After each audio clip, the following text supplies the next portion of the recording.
सदियों पहले की बात है। उदयपुर शहर में एक खूबसूरत महल था जहाँ के राजा और रानी बड़े ही दयालु और निर्बल स्वभाव के थे। रानी ने 7 पुत्रों को जन्म दिया था, लेकिन उनकी बहुत इच्छा थी कि एक कन्या उनके घर में जन्म ले, लेकिन उनकी ये इच्छा पूरी नहीं हुई। राजा हमेशा से ही एक पुत्री की चाह में था।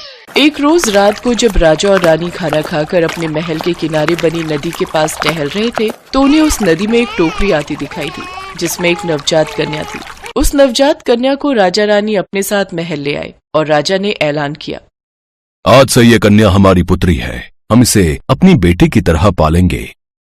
परंपरा के अनुसार घर में छोटे शिशु का भविष्य जानने के लिए कुल पुरोहित को बुलाया गया। उस कन्या को देख पुरोहित ने कहा, बड़े ही खेद के साथ कहना पड़ रहा है महाराज कि इस कन्या के कदम आपके राज्य के लिए शुभ नहीं है।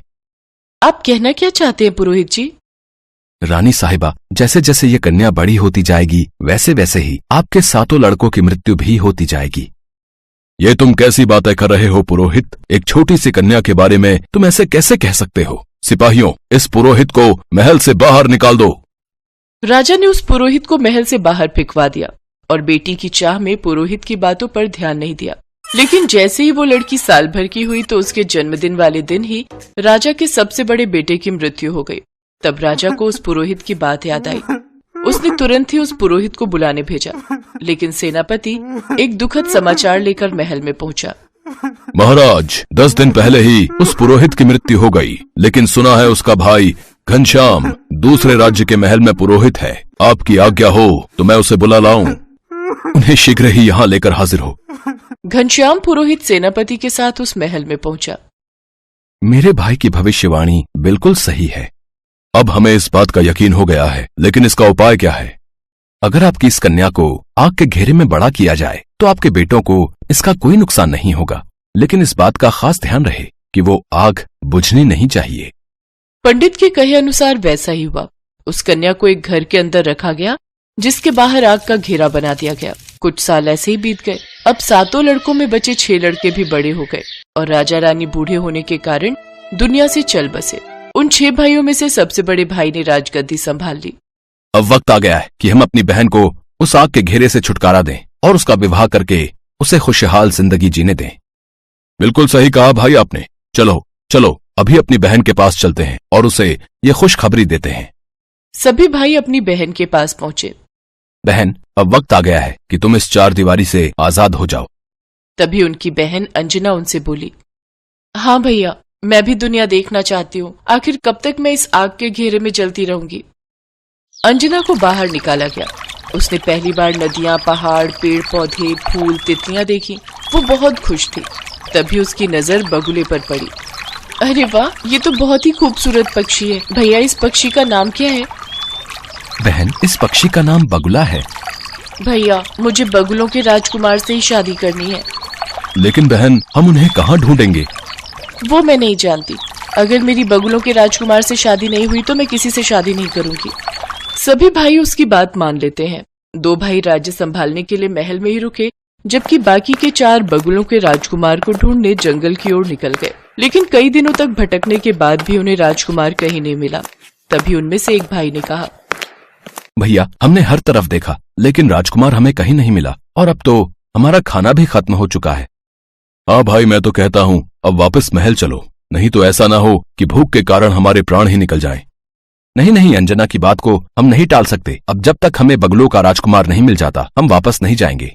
तभी वहाँ से एक तपस्वी गुजर रहा था, जिसे देख उन भाइयों ने उस तपस्वी से पूछा, प्रणाम महाराज, क्या आप बगुलों के राजकुमार का पता जानते हैं? हाँ, यहाँ से तुम उत्तर दिशा की ओर जाओ। तकरीबन 10 किलोमीटर चलने के बाद एक ऊंची पहाड़ी पर महल है। उसी महल में बगुलों का राजकुमार रहता है। सभी भाई उत्तर दिशा की ओर चल दिए।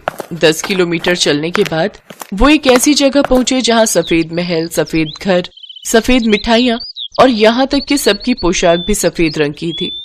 चारों भाई महल के अंदर गए और बगुलों के राजकुमार से मिले और उन्हें अपनी समस्या बताई। राजकुमार जी, आप हमारी बहन से शादी कर लीजिए। वो जिद पकड़कर बैठी है कि वो सिर्फ बगुलों के राजकुमार से ही शादी करेगी, नहीं तो उम्र भर कुंवारी रहेगी। मैं तुम सब भाइयों की पीड़ा समझ सकता हूँ, लेकिन मैं किसी भी लड़की से शादी नहीं कर सकता। हम बगुले बहुत ही बुद्धिमान होते हैं और मैं बगुलों का राजा हूँ, तो जाहिर सी बात है कि मैं भी बहुत बुद्धिमान हूँ और इसीलिए मैं अपने महल के लिए भी एक बुद्धिमान रानी की तलाश में हूँ। और अगर तुम्हारी बहन चाहती है कि मैं उससे शादी करूं, तो पहले उसे साबित करना होगा कि वो बुद्धिमान है। ठीक है, हम आज ही उसे बुलावा भेज देते हैं, फिर आप खुद ही जांच परख कर लीजिएगा। उन भाइयों ने एक संदेश लिखकर एक बगुले के पास भिजवाया।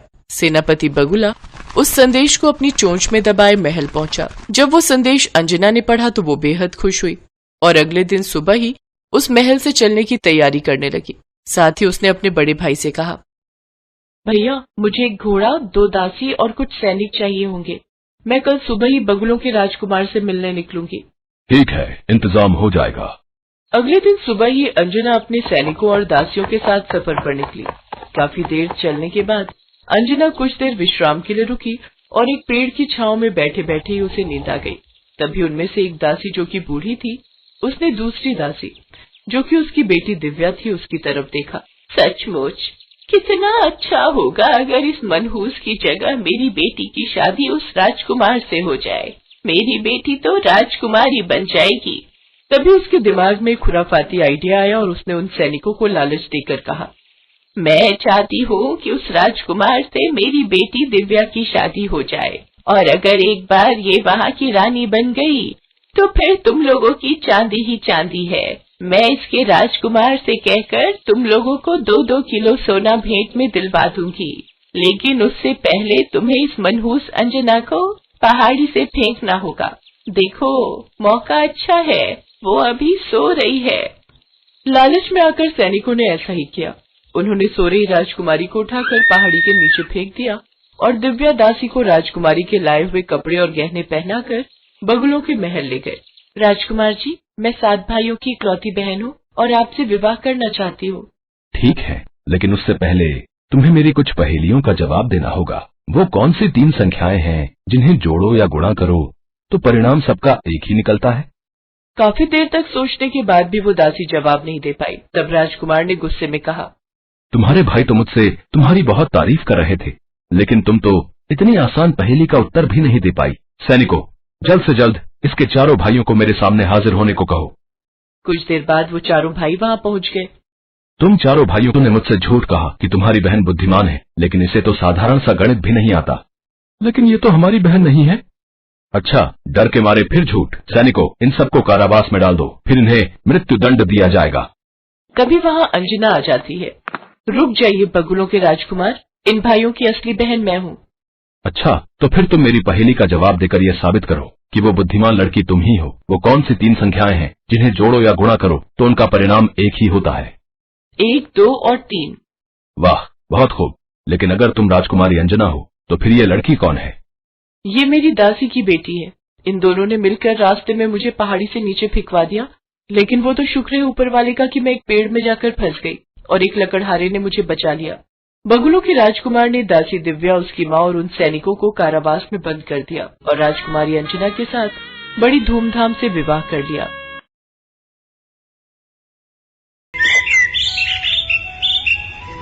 रामानुज और रमा की 2 बेटियां हैं, श्यामा और गौरी। श्यामा का रंग काला है तो गौरी का रंग गोरा। उन दोनों बहनों में बहुत प्यार है। वो साथ खेलती हैं, साथ पढ़ती हैं और साथ ही शैतानी भी करती हैं। और उनमें से अगर कोई बीमार पड़ जाए या किसी को कुछ चोट लग जाए तो फिर पूछिए मत। माँ, गौरी का घाव कब भरेगा? सुबह से शाम हो गई, बेचारी को बहुत दर्द हो रहा है। अरे वो घाव है, ठीक होने में समय लगेगा। गौरी का घाव जब तक भरा नहीं, श्यामा चैन से न सोई और न खाई। और जब वो पूरी तरह ठीक हो गई तो दोनों बहनें फिर से निकल गईं मस्ती करने। श्यामा, कितने दिन हो गए ना हमें बाहर घूमे, चलो बाबा के खेत पर चलते हैं।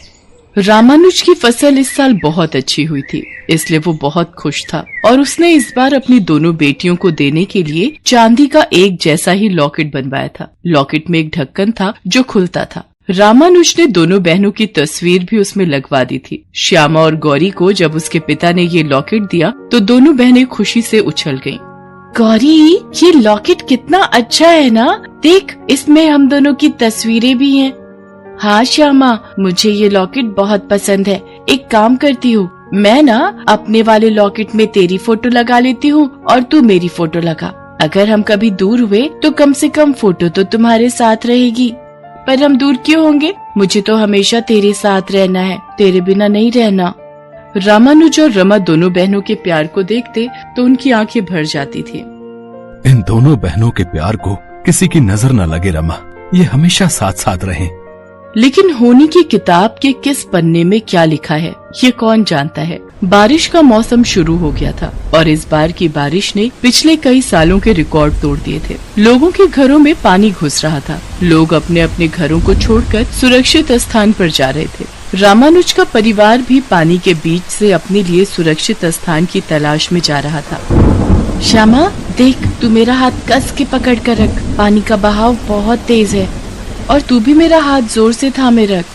वो सभी धीरे धीरे चले जा रहे थे, तभी अचानक पानी का जोरदार वेग आया और गौरी का हाथ श्यामा के हाथ से छूट गया। रामानुज और रमा भी उनसे बिछड़ गए। श्यामा, श्यामा! गौरी पानी के तेज बहाव में बहती चली जा रही थी। उसने पानी में बहुत हाथ पांव मारे, फिर वो बेहोश हो गई और बहती हुई एक नदी में चली गई। उधर बाढ़ का पानी जब थमा तो श्यामा का जीवन बिल्कुल बदल गया। रामानुज की मौत हो गई थी। उसकी माँ तो जिंदा थी लेकिन वो शौक में चली गई थी। वो तो श्यामा को पहचान भी नहीं पा रही थी। माँ, मैं हूँ श्यामा, तेरी बेटी। लेकिन रमा उसे नहीं पहचान पाई। श्यामा ने अपनी बहन को बहुत तलाशा लेकिन वो नहीं मिली। उधर गौरी नदी के पानी के बहाव में बहती हुई समंदर में चली गई। वहाँ मछुआरों के झुंड ने अपना जाल बिछा रखा था। वो उस जाल में फंस गई। मछुआरों ने जब जाल खींचा और उसमें एक लड़की को देखा तो भाई, ये लड़की कहाँ से आ गई हमारे जाल में? भाई, हमें मल्होत्रा सेठ को इसके मिलने की बात बतानी होगी। मल्होत्रा सेठ मछलियों के बहुत बड़े कारोबारी थे। वो मछलियों को देश के हर एक कोने में सप्लाई करते थे। सारे मछुआरे उन्हीं के अंडर काम करते थे। मछुआरों के झुंड ने गौरी को मल्होत्रा सेठ को सौंप दिया। अरे, ये बच्ची कहाँ मिली तुम लोगों को? मल्होत्रा जी ने उस बच्ची के सीने पर अपना कान लगाया। उसके दिल की धड़कन चल तो रही थी लेकिन बहुत ही धीमे। वो बच्ची को लेकर तुरंत अस्पताल पहुंचे। डॉक्टर ने उसका चेकअप किया और कहा, देखिए, बच्ची की हालत सीरियस है, हमें इसे ऑब्जर्वेशन में रखना होगा। डॉक्टर साहब, बच्ची को कुछ नहीं होना चाहिए, चाहे कितने भी पैसे खर्च हो जाएं, बस इसे ठीक कर दो। मल्होत्रा सेठ के पास पैसों की कोई कमी नहीं थी। कमी थी तो सिर्फ एक औलाद की। उसकी पत्नी अंजलि और वो खुद शादी के 13 साल के बाद भी बच्चे की किलकारी का इंतजार कर रहे थे। गौरी को वो भगवान के आशीर्वाद की तरह समझ रहे थे। अंजलि, देखना, इस बच्ची को कुछ नहीं होगा। भगवान ने इसे हमारे घर में अंधेरे को मिटाकर रोशनी करने के लिए भेजा है। 2 दिन बाद गौरी को होश आ गया, लेकिन गौरी अब पुरानी सारी बातों को भूल चुकी थी। यहाँ तक कि उसे अपना नाम तक याद नहीं था। मल्होत्रा जी ने उस बच्ची को नाम दिया रिंकी और उसे गोद ले लिया। समय बीतता गया। गौरी अब एक नए नाम रिंकी के साथ बड़ी होने लगी। उसके पास अब दुनिया की सारी दौलत थी। वो ऐशो आराम में पलने लगी। हालांकि गौरी पुरानी सारी बातें भूल गई थी, लेकिन वो हमेशा एक सपना देखती कि वो डूब रही है और कोई गौरी गौरी पुकार रहा है। उस रात भी वो वही सपना देख रही थी और चौंक कर उठ गई। उसकी चीख की आवाज सुनकर उसके माता पिता भागते हुए आए। क्या हुआ बेटी, तुमने फिर से वही सपना देखा क्या? हाँ मॉम, फिर से वही सपना। वैसे ये गौरी किसका नाम है? मेरा नाम तो रिंकी है।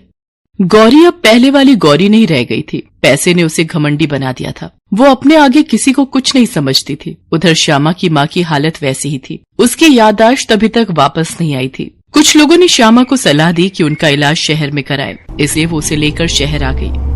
देखिए, इन्हें किसी बात का गहरा सदमा लगा है और वो सदमा इनके दिमाग में अंकित हो गया है। जब तक वो मिटेगा नहीं, ये ठीक नहीं होंगी। श्यामा अब अपनी माँ को गांव वापस नहीं ले जाना चाहती थी, क्योंकि वहाँ पर पुरानी सारी यादें बसी थी। अगर वो उन्हीं के बीच में रहती तो कभी ठीक नहीं होती। उसने शहर में ही रहने का तय कर लिया और यहाँ पर काम की तलाश करने लगी। संयोग से उसे गौरी के यहाँ नौकरानी का काम तो मिल गया, लेकिन गौरी श्यामा के रंग के कारण उसे बिल्कुल पसंद नहीं करती थी और हमेशा उसका मजाक उड़ाती रहती थी। ओ काला जामुन, इधर आ, जरा मेरे सिर में दर्द हो रहा है, फटाफट तेल लगा दे। जी मेम साहब। गौरी श्यामा से घर का सारा काम करवाती और हर बात में उसका मजाक उड़ाती। एक दिन गौरी के कुछ दोस्त उससे मिलने आए हुए थे। तभी गौरी ने दोस्तों के सामने उसका मजाक उड़ाना शुरू कर दिया।